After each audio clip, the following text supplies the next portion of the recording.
Hello my dear students, welcome back to the channel. இன்னைக்கு நம்ம வந்து angle criteria of similarity of two triangles பார்க்க போறோம்.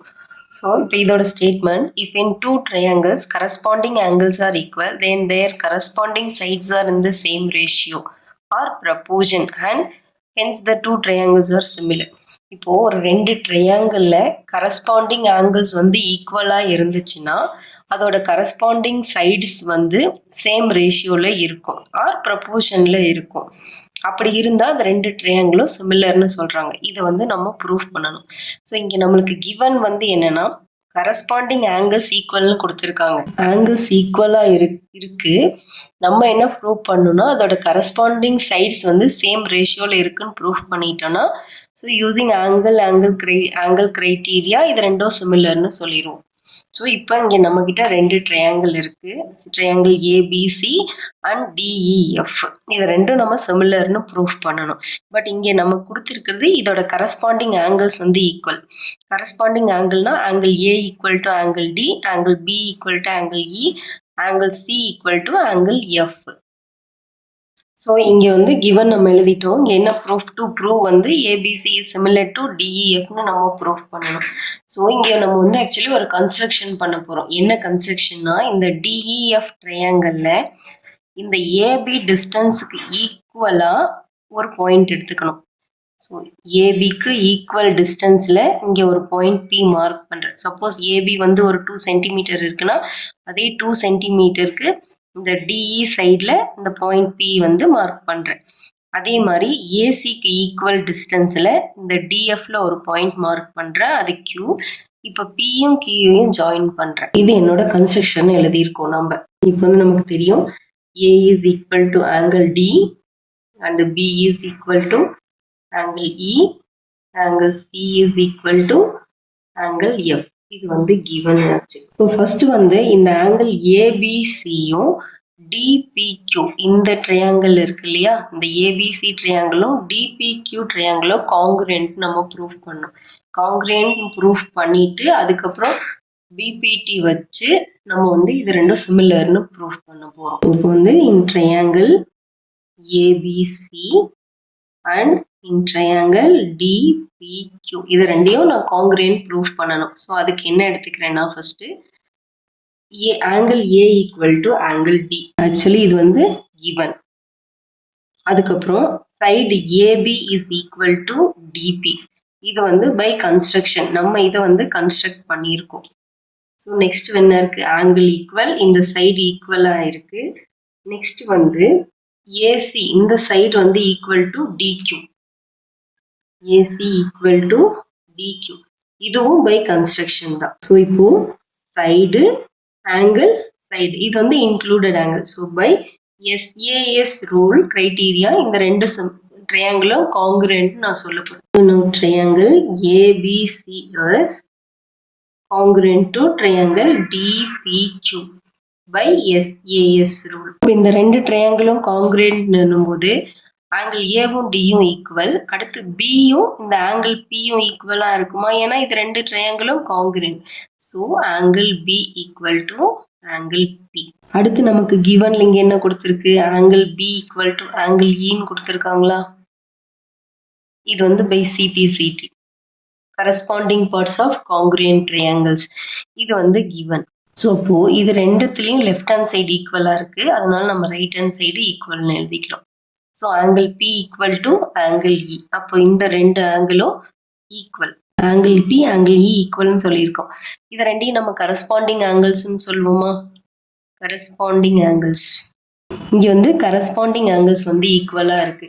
So நமக்கு ஒரு கான்செப்ட் இருக்கு. இப்போ வந்து ரெண்டு லைன்ஸ் இருக்கு, இங்க ஒரு இது ரெண்டையும் நம்ம கரஸ்பாண்டிங் ஆங்கிள்ஸ்ன்னு சொல்லுவோம். இங்க ரெண்டு லைன்ஸ், இங்க வந்து ஒரு டிரான்ஸ்வர்சல். அப்போ கரஸ்பாண்டிங் ஆங்கிள்ஸ் ஈக்குவலா இருந்ததுன்னா இந்த ரெண்டு லைன்ஸும் பேரலலா இருக்கும். ஸோ கரஸ்பாண்டிங் ஆங்கிள்ஸ் ஈக்குவலா இருக்கிறதுனால இது ரெண்டையும் நான் பேரலல் லைன்ஸ்ன்னு சொல்றேன். அப்போ இந்த பிக்யூவும் வந்து இஎஃப்க்கு பேரலலா இருக்கு. ஸோ அதுதான் பிக்யூ is parallel to EF. So இப்போ நமக்கு பேரலல் லைன்ஸ் கிடைச்சிருச்சு. இப்போ ஒரு ட்ரையாங்கிளில் இந்த ரெண்டு லைன்ஸும் பேரலல் லைன்ஸ் இருக்கு. அப்போ பேரலல் லைன்ஸ் இருந்ததுன்னா நம்ம டைரக்டா பேசிக் ப்ரொபோர்ஷனாலிட்டி தியரம் அப்ளை பண்ணி இதோட ரேஷியோஸ் நம்ம எழுதலாம். ஸோ அதுக்கு தான் ஃபர்ஸ்ட் இது ரெண்டையும் காங்கிரண்ட் ப்ரூஃப் பண்ணிட்டு இந்த ஆங்கிள்ஸ் கரஸ்பாண்டிங் ஆங்கிள்ஸ் ஈக்குவல் நம்ம கொண்டு வந்தோம். கரஸ்பாண்டிங் ஆங்கிள்ஸ் ஈக்குவலாக இருந்ததுன்னா இந்த ரெண்டு லைன்ஸும் பேரலாக இருக்கும். ஸோ இந்த ரெண்டு லைன்ஸும் பேரலல்னு நம்ம ப்ரூஃப் பண்ணாதான் இங்கே பிபிடி அப்ளை பண்ண முடியும். ஸோ அதுக்காக இப்போ வந்து இந்த ரெண்டு லைன்ஸும் பேரலல் நமக்கு தெரிஞ்சுது. இப்போ நம்ம பிபிடி அப்ளை பண்ணலாம். இங்கே பேசிக் ப்ரொபோர்ஷனாலிட்டி தியரம் என்னது? dp by pe equal to dq by qf. dp by pe equal to dq by qf. So இது பை பிபிடி இது கிடைச்சிருக்கு. பட் நம்ம என்ன ப்ரூஃப் பண்ணணும்? Actually ab by de equal to ac by df equal to bc by ef. இதுதான் actually நம்ம proof பண்ணணும். But we need to prove. இதுதான் நம்ம ப்ரூஃப் பண்ண வேண்டியது. இங்க டிஇ நம்ம ப்ரூஃப் பண்ணணும். ஆனா இங்க வந்து பிஇ இருக்கு. அப்போ டிஇ வேணும்னா நமக்கு என்ன இருக்கணும்? டிபி பிளஸ் பிஇ தான் வந்து டிஇ. இப்போ நம்ம இந்த ஈக்குவேஷனை எடுத்து இதை ப்ரூஃப் பண்ணலாம். ஃபர்ஸ்ட் நம்ம இதை எடுத்துக்கலாம். ஸோ இதுக்கு நான் இன்வர்ஸ் ஈக்குவேஷன் எழுதிக்கிறேன். இதை வந்து நான் அப்படியே இன்வர்ஸா எழுதிக்கிறேன். PE by DP equal to QF by DQ. இது வந்து இதோட இன்வர்ஸ் ஈக்குவேஷன். நியூமரேட்டர்ல இருக்கிறது டினாமினேட்டர், டினாமினேட்டர்ல இருக்கிறது நியூமரேட்டர் எழுதுறேன். ஏன் நான் இதை இன்வர்ஸ் ஈக்குவேஷன்ல எழுதுறேன் அப்படின்னு சொல்லி இந்த ட்ரையாங்கிள்ல பார்த்தா நமக்கு டிபி பிளஸ் பிஇ வந்து டிஇ இருக்கு. ஓகேவா? நமக்கு இங்க வந்து பிஇ வந்து கீழே தான் டினாமினேட்டர்ல தான் பிஇ இருக்கு.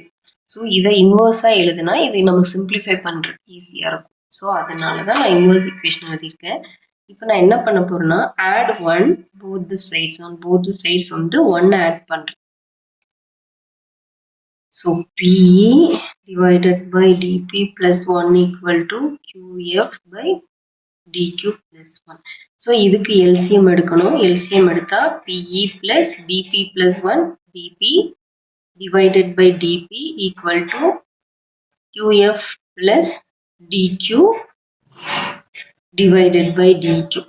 இப்போ PE plus DP வந்து என்ன இந்த ட்ரையாங்கிள்ல பார்க்கணும். PE plus DP. DP plus PE equal to DE. அதே மாதிரி DQ plus QF equal to DF. So இங்கே DE divided by DP equal to DF divided by DQ. இதை வந்து நம்ம திரும்ப இதோட இன்வர்ஸ் எழுதணும். So DP by DE equal to DQ by DF. இது வந்து இன்வர்ஸ் ஈக்குவேஷன். ஸோ இப்போ நமக்கு ஆல்ரெடி தெரியும் AB equal to DP and AC equal to DQ. இது வந்து பை கன்ஸ்ட்ரக்ஷன்ல நம்ம எடுத்துக்கிட்டது. பை கன்ஸ்ட்ரக்ஷன் இது நம்ம ஆல்ரெடி ஃபர்ஸ்டே பார்த்தோம்.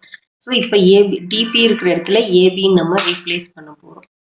AB by DE equal to DQ வந்து ஏசிஆர் ரீப்ளேஸ் பண்ண போறோம் DF. So AB by DE equal to AC by DF. ட்ரையாங்கிள்ல பார்த்தா நமக்கு AB by DE AC by DF. So ரெண்டு கரஸ்பாண்டிங் சைட்ஸோட ரேஷியோஸ் கிடைச்சிருச்சு. அடுத்தது பிசி பை இஎஃப் நம்ம அடுத்தது ப்ரூஃப் பண்ணணும்.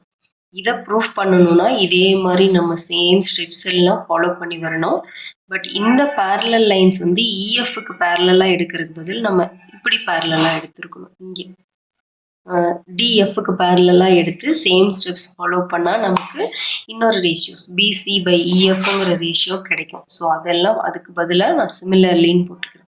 Similarly AB by DE equal to BC by EF. இதே ஸ்டெப்ஸ் பேரலல் லைன்ஸ் மட்டும் மாற்றி போட்டால் நமக்கு இது கிடைக்கும். ஸோ இப்போ இந்த ரெண்டு ஈக்குவேஷன்லையும் பாருங்க AB by DE is equal to AC by DF.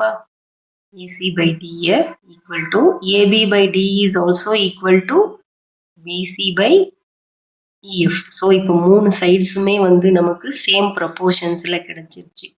So we have proved SAAA rule.